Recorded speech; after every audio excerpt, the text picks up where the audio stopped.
नमस्कार विद्यार्थी मित्रांनो, ज्ञानसागर स्पर्धा परीक्षा या आपल्या ई-लर्निंग प्लॅटफॉर्मवरती आपलं सर्वांचं स्वागत आहे. तर आज आपण या लेक्चरमध्ये एक इम्पॉर्टंट नोटीस बघणार आहोत, की जे महाराष्ट्र सी-ई-टी सेल आहे, तर त्यांनी आपल्या वेबसाईटवरती एक इम्पॉर्टंट नोटीस या ठिकाणी जी आहे, तर ती डिक्लेअर केली आहे.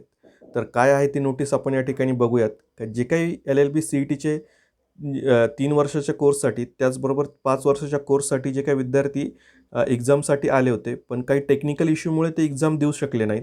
तर अशा विद्यार्थ्यांचं या ठिकाणी रिएक्झामिनेशन जे आहे, तर महाराष्ट्र सी-ई-टी सेल या ठिकाणी घेणार आहेत. तर त्याच्यासाठी काय प्रोसेस आहे आणि कोणते विद्यार्थी या ठिकाणी ती एक्झाम पुन्हा देऊ शकतात, तर त्याविषयी आपण या नोटीसमध्ये बघणार आहोत, जी मी ऑलरेडी जे महाराष्ट्र सी-ई-टी सेल आहे, तर त्याच्या वेबसाईटवरनं डाउनलोड करून ती तुम्हाला मी दाखवतोय. आणि माझी सगळ्यांना रिक्वेस्ट आहे, की जे काही विद्यार्थी आहेत, तर त्यांच्यात हे जे काही आपलं लेक्चर आहे, तर ते स्प्रेड करा. कारण जे विद्यार्थी एक्झाम देऊ नाही शकले, का जे टेक्निकल इश्यूमुळे, तर त्यांच्यापर्यंत ही न्यूज या ठिकाणी पोहोचेल आणि ते एक्झामपासून मुकणार नाही. तर अशी काळजी जी आहे, तर प्रत्येकाने आपल्या मित्राची या ठिकाणी घ्यायची आहे. आणि लेक्चर जे आहे, तर ज्यांनी एक्झाम दिली तेही ऐका, आणि ज्यांनी नसेल दिली किंवा ज्यांचं एक्झाम देऊन झाली नाही काही टेक्निकल इश्यूमुळे, तर त्यांनी देखील हे लेक्चर जे आहे, तर ते बघा आणि आपल्या मित्रांना देखील जे आहे, तर ही जी काही नोटीस आहे, तर ते पोहोचवा. ओके. तर आता या ठिकाणी जर आपण बघितलं, तर आता जे आहे, तर इम्पॉर्टंट नोटीस काय आहे, तर ती आधी आपण रीड करूयात आणि त्याचा जो अर्थ आहे, तर तो समजून घेऊया.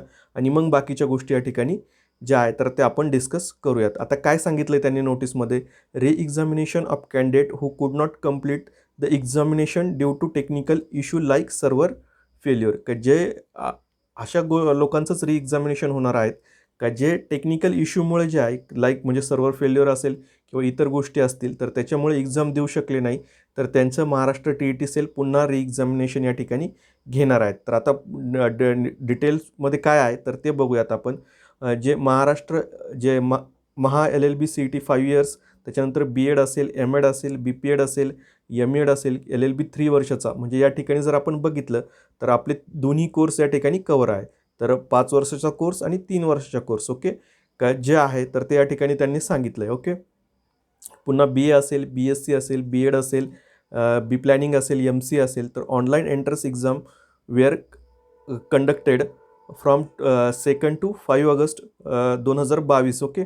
For the academic year 2022 to 23 as per schedule declare on website. का त्यांनी असं सांगितलं आहे, का जे काही ह्या एक्झाम झाल्यात सगळ्या, की त्यात आपलं एल-एल-बी 5 इयर्सची जी काही सी-ई-टी असेल आणि 3 वर्षाची सी-ई-टी असेल 2 ते 5 ऑगस्टमध्ये, तर त्यांच्यासाठी जे आहे, तर जे काही महाराष्ट्र टी-ई-टी सेलने जे काही शेड्यूल डिक्लेअर केलं होतं, तर त्यानुसार त्या पार पडल्या होत्या. ओके. तर पुढे काय सांगितलं त्यांनी, का CET cell has reviewed the logs of all candidate who appeared for CET as per day and shift planning. Okay. का त्यांना जे आहे, तर ते वेगवेगळ्या नोंदी मिळाल्या विद्यार्थ्यांकडनं. ओके.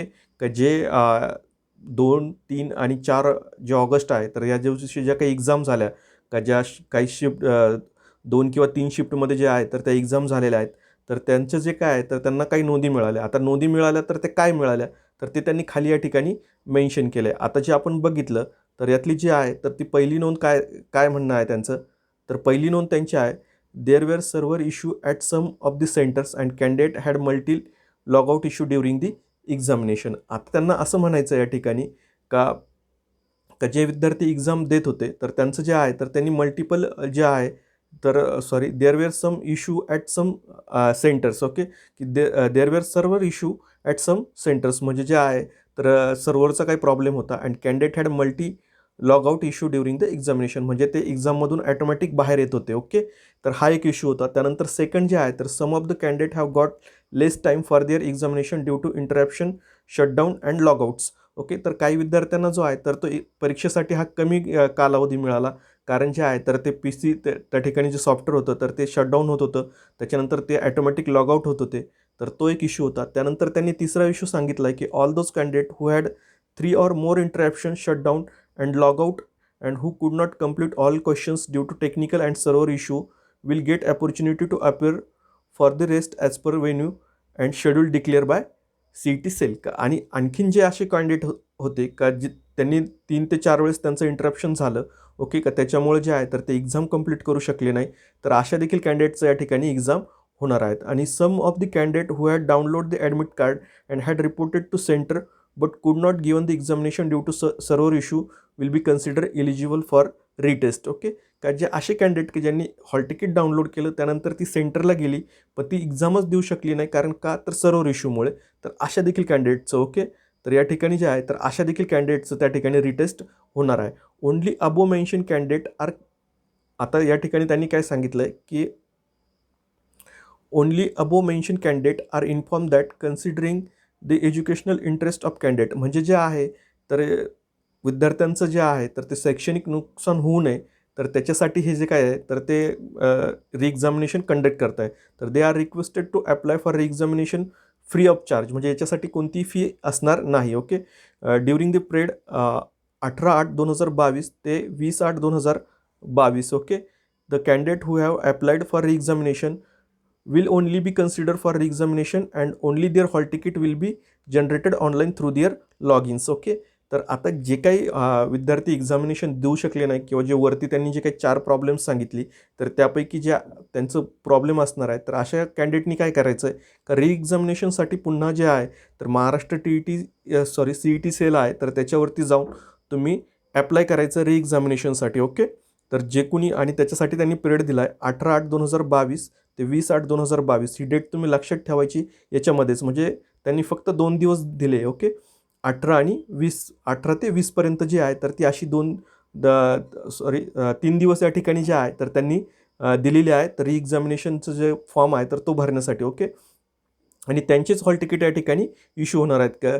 आता काही असं नको व्हायला की काही विद्यार्थी जे आहे तर वाट बघतील का आमचं हॉल तिकीट येणार आहे कारण आमची एक्झाम थांबली होती. तर नाही, त्यांनी री एक्झामिनेशनसाठी पुन्हा अप्लाय करायचं. ही गोष्ट जी आहे तर ती तुम्ही लक्षात घ्यायची, अतिशय महत्त्वाचा आहे हा पॉईंट. ओके, तर त्यानंतर जे आहे तर पुढील पॉईंट आपण बघूयात. The candidate who are not covered under the class 1 to 4 will not be consider eligible for the री एक्झामिनेशन. आता जे काय असे कॅन्डिडेट असतील का जे 1 ते 4मध्ये या ठिकाणी येत नाही. ओके, का ज्यांना असं वाटत असेल काही विद्यार्थ्यांना की चला ठीक आहे बा, त्या दिवशी आपण एक्झामलाच गेलो नाही तर आपल्याला एक्झाम देता येईल का, तर नाही, ते पॉसिबल नाही. जे विद्यार्थ्यांनी हॉल तिकीट डाउनलोड केले ते त्या ठिकाणी सेंटरला पोहोचलीत परंतु त्यांचं लॉग इन झालं नाही किंवा लॉग इन झाल्यानंतर काही इंटरप्शन आलं आणि पुन्हा पुन्हा ते लॉग आउट होत होते, त्यांना टाईम मिळाला नाही एक्झाम पूर्ण करण्यासाठी किंवा काही ॲटोमॅटिक एक्झाम ज्या आहे तर त्या लॉग आउट होऊन गेल्या आणि पुन्हा ते लॉग इनच झालं नाही.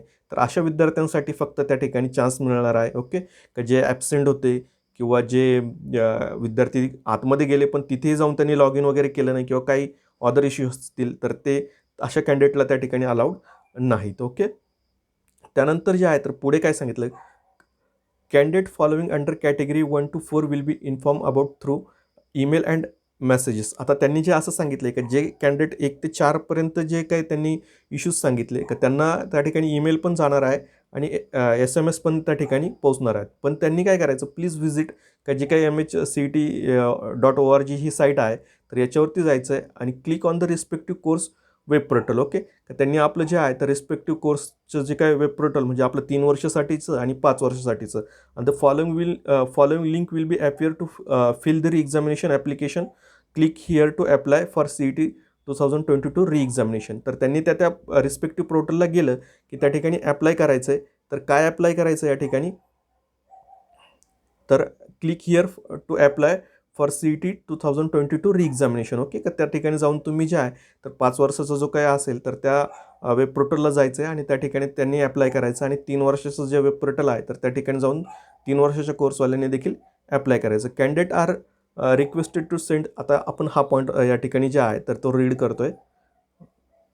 The candidate are requested to send their queries on. आता जर काही कॅन्डिडेटला जर प्रॉब्लेम असेल तर त्यांनी जे आहे तर CETcell.reexamination2022@gmail.com जे आहे तर ह्या साईटवरती जाऊन आता जर समजा काही विद्यार्थ्यांना असं वाटत असेल की सर आमचं जे आहे तर ते लॉग इन होत नाही वगैरे किंवा काही इश्यू असेल तर त्यांनी या ठिकाणी जे आहे तर ते या जो मेल ID त्यांनी जनरेट केला आहे तर त्यावरती जे आहे तर आपले क्युरीज किंवा आपले जे काही प्रॉब्लेम असतील तर ते त्यांना पाठवायचे आणि त्यातला देखील त्यांनी टाईम दिलेला आहे. ओके, का जे 20/8/2022च्या 5 वाजेच्या आधी जे आहे तर ते मेल जे आहे तर ते फक्त कन्सिडर करणार आहेत. ओके, तर त्याच्यासाठी त्यांनी इथं टाईम पिरियड देखील दिलेला आहे. आणि it is responsibility of eligible candidate to print the admit card and appear for the last chance to appear for examination at the centre. Okay, का जे काही आता याच्यानंतर जर असं काही झालं तर ते काही चान्स वगैरे देणार नाही, हा शेवटचा चान्स आहे, एवढंच त्यांना या ठिकाणी सांगायचं. ओके.